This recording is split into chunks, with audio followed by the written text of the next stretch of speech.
Vidya Deevena fourth instalment amount అనేది December 29వ తేదీన భీమవరంలో అయితే రిలీజ్ చేయనున్నారు.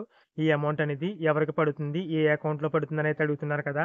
ఫోర్త్ ఇన్‌స్టాల్‌మెంట్‌కి సంబంధించి ఎవరైతే ఈకేవైసీ కంప్లీట్ చేసుకున్నారో వారందరికీ కూడా ఈ Vidya Deevena fourth instalment amount అనేది పడుతుంది. ఇక ఏ అకౌంట్‌లో పడుతుందో చూసినట్లయితే మీరు ఆల్రెడీ సచివాలయంలో జాయింట్ అకౌంట్ అనేది సబ్మిట్ చేసుంటే జాయింట్ అకౌంట్‌లో పడుతుంది. ఒకవేళ జాయింట్ అకౌంట్ అనేది సబ్మిట్ చేయకపోతే గతంలో మదర్ అకౌంట్‌లో అంటే ఎన్‌పీసీఐ లింక్ అనే అకౌంట్‌లో పడేది కదా! అదే విధంగా మదర్ అకౌంట్‌లో అయితే పడుతుంది. ఒకవేళ మీరు ఎస్సీ విద్యార్థి అయ్యుండి ఫోర్త్ ఇన్‌స్టాల్‌మెంట్‌కి పేరొచ్చి ఈకేవైసీ కంప్లీట్ చేసుకుంటే ఎస్సీ విద్యార్థులకు మాత్రం ఆ అమౌంట్ అనేది అంటే ఫోర్త్ ఇన్‌స్టాల్‌మెంట్ అమౌంట్ అనేది స్టూడెంట్ అకౌంట్‌లో అయితే పడుతుంది.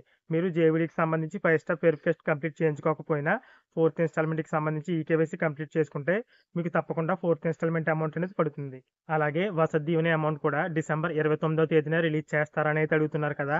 మీకు స్క్రీన్ పైన ఒక సర్క్యులర్ అయితే చూపిస్తున్నాను చూడండి సీఎం షెడ్యూల్‌కి సంబంధించి. అందులో కేవలం విద్యా దీవెన అని మాత్రమే మెన్షన్ చేశారు. ఎక్కడా కూడా వసతి దీవెన అని అయితే రాయలేదు. మరి సాక్షి న్యూస్ పేపర్‌లో అలా ఎందుకు రాశారు అంటే, అంతకు ముందు రోజు ఈనాడు న్యూస్ పేపర్‌లో విద్యా దీవెనకి సంబంధించి ఒక ఆర్టికల్ అయితే వచ్చింది. దానికి ఫ్యాక్ట్ చెక్ పేరుతో సాక్షి న్యూస్ పేపర్‌లో అయితే రాశారు కానీ, ఇంకొంచెం మసాలా దట్టించి వసతి దీవెన గురించి కూడా రాసేశారు.